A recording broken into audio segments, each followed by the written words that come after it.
ararike anaf nagakoti ararike anaf bukonakoti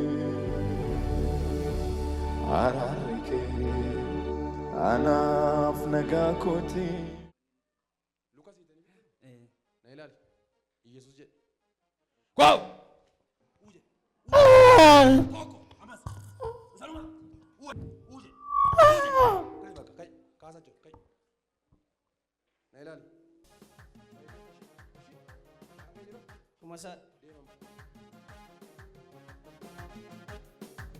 kot pigi kot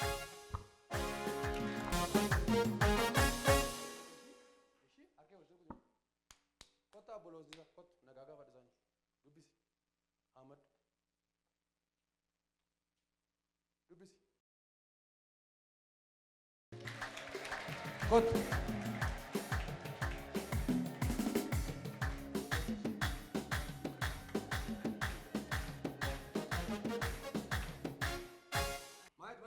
kamu jangan kau faye, kau faye Yesus. Jira je cuna denda, nana mana mangkas. amanu barbade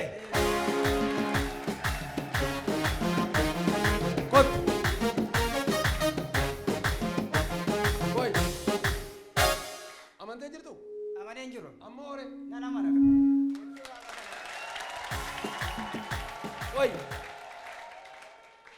maalif amanu barbade Akate de bani wajib sekaya garre fayin harga cusa, maka akate ni fayin jira tanan. maka yesus fayin jira tanan Jira tanan ya amanu. adolkas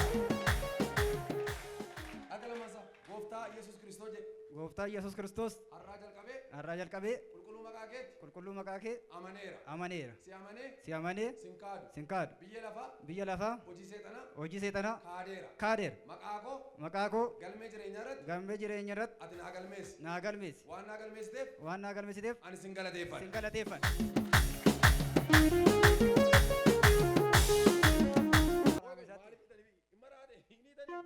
Nurabba sheka, akka warabisati juuse sikai nu agarsiifna, lakin misin keessa faayye qaba. amma deemi dhiiga jees Hallelujah Yadina Jesus Infayiza Jesus Jesus infayiza Jesus karada Jesus direnya maqaan keenyudha innoo Biranu, biranu. sibee bakka wal bara eenyumichuuni si malee eenyumichuuni